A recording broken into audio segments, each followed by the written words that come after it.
সারা বাংলাদেশে সংস্কার নিয়ে নানা রকম কথাবার্তা হচ্ছে। সরকারের পক্ষ থেকে যে রাজনৈতিক সংস্কারের কথা বলা হচ্ছে কিংবা প্রশাসনিক সংস্কার, সাংবিধানিক সংস্কার এবং আরও অনেক কিছু। এবং এগুলো নিয়ে ঠাট্টা হচ্ছে, মশকরা হচ্ছে, ট্রল হচ্ছে এবং এত বেশি আলোচনা হচ্ছে, আলোচনার করার ক্ষেত্রে দেখা যাচ্ছে যে মানুষের বিরক্তি তৈরি হয়ে গেছে। সংস্কারের নাম শুনলেই এখন মানুষ গালাগাল করছে। এটার অনেকগুলো কারণ রয়েছে। প্রধানতম কারণ হলো যে ডক্টর মোহাম্মদ ইউনূস সরকার যে সফলতা দেখানোর কথা ছিল বা তার নিকট যে সফলতার আশা করেছিলেন আমাদের দেশের সাধারণ জনগণ, সেই সফলতা তো দূরের কথা, ব্যর্থতার এত বড় বড় হিমালয় তৈরি হয়ে গেছে যে এই ভদ্রলোক এবং তার যারা সহযোগী রয়েছেন তাদের দৈনন্দিন যে কর্মকাণ্ড, সেই কর্মকাণ্ডের প্রতি মানুষের বিশ্বাস স্থাপন কঠিন হয়ে যাচ্ছে।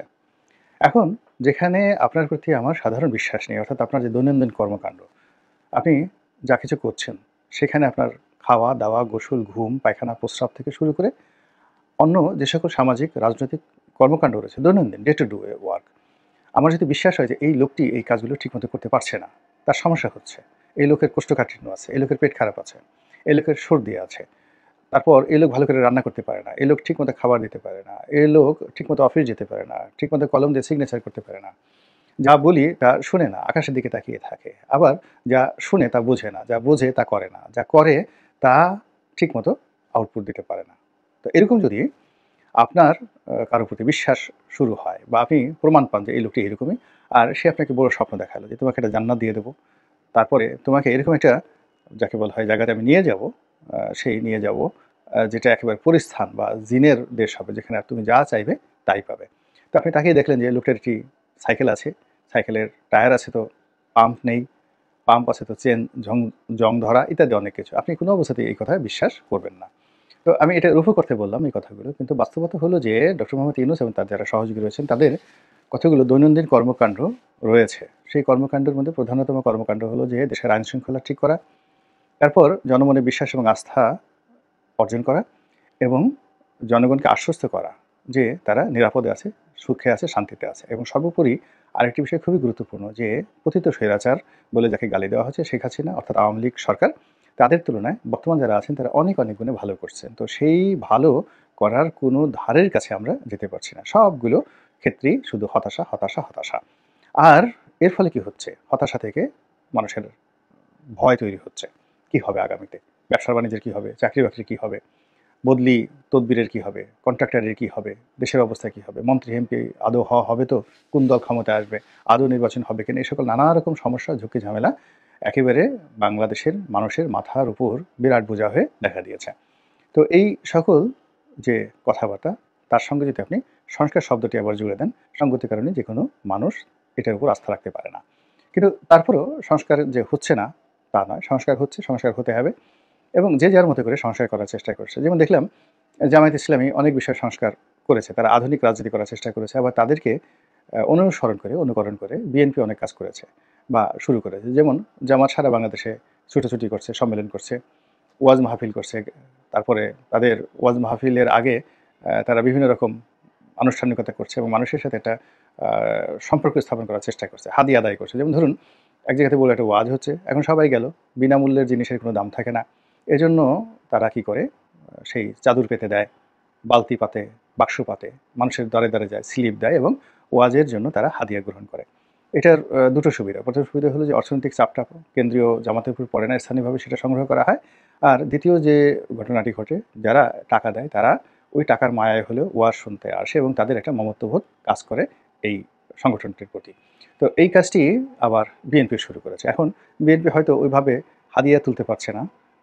তারাও বিভিন্ন অনুষ্ঠান যখন হচ্ছে যেখানে, তারা যে টুকটাক পাবলিকের কাছে টাকা পয়সা নিচ্ছে না, এটাও কিন্তু বলা যাচ্ছে না। নেতা যাবেন, তো সেই নেতার অনুষ্ঠান উপলক্ষে কর্মীরা মানুষের কাছ থেকে বা দলীয় লোকজনের কাছ থেকে তারা চাঁদা সংগ্রহ করছেন। এর বাইরে যে সকল চাঁদাবাজ, সন্ত্রাস, আমি ওগুলোর কথা কিন্তু বলছি না। ওগুলো বিএনপির যারা খারাপ লোক তারা কাজ করছে। কিন্তু বিএনপির যারা ভালো লোক, যেমন ধরুন ঢাকা থেকে মির্জা ফখরুল সাহেব একটা জায়গাতে যাবেন, একটা বড় সভামঞ্চ হবে, একটা অনুষ্ঠান হবে, ২০-২৫ হাজার লোক আসবে। এটার যে ব্যয়, সে ব্যয়ের একটা অংশ জনগণের কাছ থেকে কিন্তু বিএনপি এই জামাতের স্টাইলে তোলার চেষ্টা করছেন এবং এটা নিয়ে বাহাস হচ্ছে। তো জামাত যখন এটাকে চাঁদাবাজি বলার চেষ্টা করছে ঢালাওভাবে, তখন মির্জা আব্বাসের মতো মানুষ বলার চেষ্টা করছেন যে আপনারা যখন কালেকশন করেন তখন সেটা হয়ে যায় হাদিয়া, আর আমরা যখন কালেকশন করি তখন এটাকে চাঁদাবাজি। এখন মির্জা আব্বাস চাঁদাবাজি বলতে ওই যে চাঁদাবাজি যেটা টেম্পো স্ট্যান্ডের চাঁদাবাজি কিংবা অস্ত্র ঠেকিয়ে চাঁদাবাজি, জোর জবরদস্তি করে চাঁদাবাজি, ওটার কথা বোঝাননি। উনি রাজনৈতিক চাঁদাবাজির কথা বলার চেষ্টা করেছেন, গেল এক। ২ নম্বর হলো যে রাজনৈতিক দলগুলো তাদের অভ্যন্তরীণ অবকাঠামো, যেমন শিবির একটা সম্মেলন করেছে, তারপরে সেই সম্মেলনে তাদের নতুন নেতা নির্বাচন করেছে, ছাত্রদলও করতে যাচ্ছে, বিএনপিও করতে যাচ্ছে। তো এই যে যা কিছু হচ্ছে বাংলাদেশে, রাজনৈতিক দলগুলোর মধ্যে ভিতরে সংস্কার এবং এই সংস্কার নিয়ে পরস্পরের সাথে প্রতিযোগিতা হচ্ছে। আওয়ামী লীগও কিন্তু এখানে বসে নেই। আওয়ামী লীগ দীর্ঘদিন ধরে তাদের যে সম্মেলন, সেই সম্মেলন তারা করছে না। জনাব ওবায়দুল কাদের সাধারণ সম্পাদক, আর শেখ হাসিনা দেশের প্রধানমন্ত্রী, অ্যাট দ্য সেম টাইম তিনি দলের সভানেত্রী। তো এটি মানুষের কাছে সহনীয় হয়ে গেছে। আবার ওবায়দুল কাদেরের যে কথাবার্তা, তার আচার-আচরণ, চালচলন সবকিছু মানুষের মধ্যে বিরক্তির কারণ হয়ে গেছে। এজন্য আওয়ামী লীগের মধ্যে দীর্ঘদিন ধরেই একটা দাবি ছিল যে যেকোনো মূল্যে সাধারণ সম্পাদক যে পদ, এই পদটিতে পরিবর্তন আনা উচিত। এবং সেই পদে সম্ভাব্য বাহাউদ্দিন নাসিম, জাহাঙ্গীর কবির নানক, এ সকল মানুষের নাম, এমনকি মির্জা আজম সাহেবের নামও কিন্তু শোনা গিয়েছিল। কিন্তু শেখ হাসিনা যে কোনো কারণেই হোক না কেন, এই পরিবর্তনটা তিনি করেননি, বা এটা হয়নি। মধ্যে ওবায়দুল কাদের সাহেব যখন খুব অসুস্থ হয়ে পড়লেন, পিজি হাসপাতালে তিনি যখন ভর্তি হলেন, একবার তার মৃত্যুর গুজব এলো। তারপর তিনি সিঙ্গাপুরে দীর্ঘদিন চিকিৎসা নিলেন, সেখানেও রটে গেল যে তিনি আর নেই, তিনি ইন্না লিল্লাহ একেবারে ইন্তেকাল করেছেন। তো পরে দেখা গেল যে তিনি শুধু ফিরেন নাই, ফেরার পরে তার অনেক শক্তি হয়েছে, কণ্ঠে লালিত্য বেড়েছে, চেহারা শুরুতে তার একটা যাকে বলা হয় যৌবন চলে এসেছে, এবং তিনি সিঙ্গাপুর থেকে এসে সুস্থ হয়ে আরও বেশি শক্তিমত্তা নিয়ে আওয়ামী লীগকে সেভ করার চেষ্টা করলেন, আর বিএনপি জামাতকে ঠাট্টা মশকরা করা শুরু করলেন। যাই হোক, এখন আওয়ামী লীগের এই দুঃসময় আওয়ামী লীগের পুনর্গঠন কিংবা আওয়ামী লীগের সংস্কার নিয়ে ব্যাপক আলাপ আলোচনা হচ্ছে। আমরা বাংলাদেশে যারা আছি তারা যে যার মতো করে আমরা এটা কল্পনা করার চেষ্টা করছি। সেই কল্পনার সঙ্গে দলের কোনো রকম হাইকমান্ডের, এখন যাদের হাতে দলের কমান্ড রয়েছে, তাদের কোনো গ্রিন সিগন্যাল নেই, এবং যাদের সম্পর্কে আলোচনা করা হচ্ছে তারা কেউ দলের গুড বুকে আছেন আমার এটা জানা নেই। যেমন ধরুন আব্দুল হামিদ সাহেবের কথা বলা হচ্ছে, আর সেলিনা হায়াত আইভির কথা বলা হচ্ছে। অর্থাৎ প্রথমে যে গুজবটি এলো, সেই গুজবের কেন্দ্রবিন্দু নেতা ছিলেন আব্দুল হামিদ, অর্থাৎ সাবেক রাষ্ট্রপতি আব্দুল হামিদ। তিনি হবেন সভাপতি, অনেকটা জিল্লুর রহমান সাহেবের মতো, আর সেলিনা হায়াত আইভি হবেন সেক্রেটারি, অনেকটা সৈয়দ আশরাফ সাহেবের মতো সেই জমানাতে। উভয় ভারপ্রাপ্ত হবেন এবং তারা দলের কর্মকাণ্ড চালাবেন। কিন্তু বাস্তবতা হলো যে এটি আমরা আমাদের মনের মতো করে বলেছি। আব্দুল হামিদ সাহেব জনপ্রিয় ব্যক্তিত্ব, সেলিনা হায়াত আইভি জনপ্রিয় ব্যক্তিত্ব, দেশব্যাপী তাদের জনপ্রিয়তা রয়েছে। কিন্তু দলের ইন্টারনাল যে ম্যানেজমেন্ট রয়েছে, সেই ম্যানেজমেন্টে এই দুজনের যে সাংগঠনিক ক্ষমতা, গ্রহণযোগ্যতা, এটি এই দলের সভাপতি বা সেক্রেটারি হওয়ার পর্যায়ে নেই। এবং এই দুজন ব্যক্তি যদি চাইতেন ওই প্রথম সময়টাতে, তারা পারতেন। এর কারণ হলো অনেক দুঃসময়ের মধ্যেও এই মানুষগুলো কিন্তু আওয়ামী লীগের পক্ষে কথা বলেছেন, এবং তারা এখনও পর্যন্ত বাংলাদেশে সগৌরবে রয়েছেন। কিন্তু আওয়ামী লীগের কেন্দ্রীয় কমান্ড চায়নি তাদেরকে ব্যবহার করার জন্য। অথচ আওয়ামী লীগ যখন ভীষণ রকম অবস্থার মধ্যে পড়েছিলেন 60-এর দশকে, তখন আমিনা রহমান একজন ভদ্রমহিলা এসেছিলেন এগিয়ে। আওয়ামী লীগ যখন 75-এর পরে খুব খারাপ অবস্থায় পড়েছিলেন, তখন মিজানুর রহমান চৌধুরী যদি না হতেন, সেই জাতীয় পার্টির প্রধানমন্ত্রী হয়েছিলেন, তিনি বেসিক্যালি আওয়ামী লীগের বাই প্রোডাক্ট। তিনি না হলে আওয়ামী লীগের অস্তিত্ব থাকতো না। তার সঙ্গে জহুরা তাজউদ্দিন যদি না থাকতেন, তার সঙ্গে আব্দুল মালিক উকিল যদি না থাকতেন, সবাই মিলে এই আওয়ামী লীগকে কিন্তু রিভাইভ করিয়েছে। আর যারা পালানোর, তারা কিন্তু ঠিকই পালিয়ে গেছে। তো এখন বাংলাদেশে যারা আছে তাদের মধ্যে এই প্রথম যাদেরকে নিয়ে গুজব হয়েছে, সেই গুজবের যারা লোকজন রয়েছে তাদেরকে নিয়ে কথাবার্তা হয়েছে, কিন্তু দলীয় সেন্ট্রাল কমান্ড তাদের সাথে যোগাযোগ করেছেন বা তারা শেখ হাসিনার সঙ্গে যোগাযোগ করেছেন, এরকম কোনো তথ্য আমরা কেউ জানি না বা এটা হয়নি। দ্বিতীয় যে বক্তব্য এসেছে জনাব সাবির হোসেন চৌধুরীকে নিয়ে, সাবির হোসেন চৌধুরীকে নিয়ে আলোচনা হয়েছে। তিনি যোগ্য ব্যক্তি, গ্রহণযোগ্য ব্যক্তি, তার পলিটিক্যাল আইডেন্টিটি সম্পর্কে নতুন করে কোনো কিছু বলার দরকার নেই। কিন্তু বাস্তবতা হলো তার সঙ্গে শেখ রিহানার একটা ব্যক্তিগত ভালো সম্পর্ক রয়েছে, কিন্তু শেখ হাসিনার সঙ্গে তার সম্পর্কটা এখন দাকুমড়ায় পরিণত হয়েছে 111-এর সময়। 111-এর সময় ভারতের 1 নম্বর পছন্দের ব্যক্তি ছিল সাবির হোসেন চৌধুরী, এবং তিনি ডিফ্যাক্টো প্রধানমন্ত্রী হিসেবে কাজ করে যাচ্ছিলেন। অর্থাৎ 1/11 যদি সফল হতো এবং ভারতের মাস্টার প্ল্যান অনুযায়ী যদি প্রজেক্ট হতো, তাহলে সাবির হোসেন চৌধুরী শেখ হাসিনার জায়গায় থাকতেন। এটি শেখ হাসিনা জেনে গেছেন, এবং জনাব সাবির হোসেন চৌধুরীর সঙ্গে ভারতের যে বৈঠক কিংবা ডিজিএফআর যে বৈঠকগুলো, তার সকল ব্লু প্রিন্ট শেখ হাসিনাকে সরবরাহ করা হয়েছে। তো কাজেই তার সকল যোগ্যতা থাকা সত্ত্বেও সাবির হোসেন চৌধুরীকে শেখ হাসিনা কখনোই ফ্লোর দেননি। সবার শেষে তিনি একটা মন্ত্রিত্ব দিয়েছিলেন নামকা অবস্থা, এটা মূলত তার উপযুক্ত নয়। তো সেই সাবির হোসেন চৌধুরীকে দিয়েই কিন্তু আমাদের অনেক ভালো কিছু হতে পারত। যেমন ঢাকাকে 2 ভাগ করা হলো। এর কারণ হলো মির্জা আব্বাসের জনপ্রিয়তা, বিএনপির জনপ্রিয়তা ওই মুহূর্তে মোকাবেলা করার মতো শক্তি একমাত্র সাবির হোসেন চৌধুরীর ছিল। আওয়ামী লীগ অন্য কোনো নেতা ঢাকার মেয়র হওয়ার, মানে অবিভক্ত ঢাকার মেয়র হওয়ার মতো ইমেজ সম্পূর্ণ ছিল না। কিন্তু সাবির হোসেন চৌধুরীকে যেহেতু শেখ হাসিনা বানাবেন না, তাই তিনি ঢাকাকে পুরো ২ ভাগে বিভক্ত করলেন। ১। ২ নম্বর হলো যে ওই নির্বাচনটিকে ম্যানিপুলেট করার জন্য শেখ হাসিনা যে চক্রান্ত করেছিলেন বা চেষ্টা করেছিলেন, ওটাও দরকার ছিল না। সাবির হোসেন চৌধুরী প্রার্থী হলে তিনি যদি পরাজিত হতেন, তবুও সেটা একটা ইমেজ তৈরি করত। কিন্তু সেটা তিনি করেননি বা করতে পারেননি। কাজেই সাবির হোসেন চৌধুরীকে নিয়ে আমরা কথা বলছি, কিন্তু বাস্তবতা হলো শেখ হাসিনা তাকে পছন্দ করে না। আরেকজন লোক নিয়ে আমি বলেছিলাম, অন্য কেউ বলছে কিনা জানি না। সেটা হলো হামিম গ্রুপের একে আজাদ সাহেব।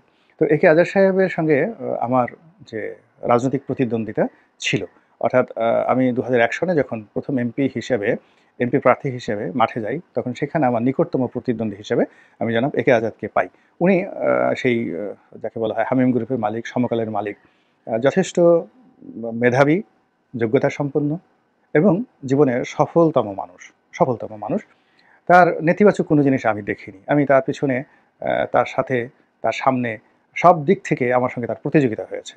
আ সেইটাকে কোল্ড ওয়ার বলেন কিংবা সরাসরি তার কর্মীরা আমার কর্মীরা মারামারি করেছে। কিন্তু তারপরেও আমরা দুজনে এক টেবিলে বসেছি এবং তাকে আমার একজন একেবারে পলিটিক্যাল মানুষ মনে হয়েছে। সবকিছুর ঊর্ধ্বে তার ভদ্রতা, সবকিছুর ঊর্ধ্বে তার যাকে বলা হয় বিনয় এবং অত প্যাঁচগোছ বুঝেন না, স্ট্রেট ফরওয়ার্ড প্রকৃতির একজন মানুষ।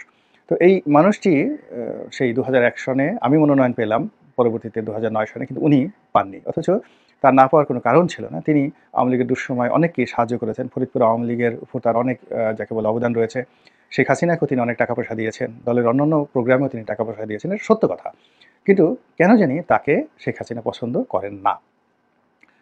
কিন্তু তিনি শেখ হাসিনাকে চ্যালেঞ্জ দিয়ে এইবার ফরিদপুরে স্বতন্ত্রভাবে সংসদ সদস্য হয়ে এসেছিলেন সুমনের মতো, ব্যারিস্টার সুমনের মতো।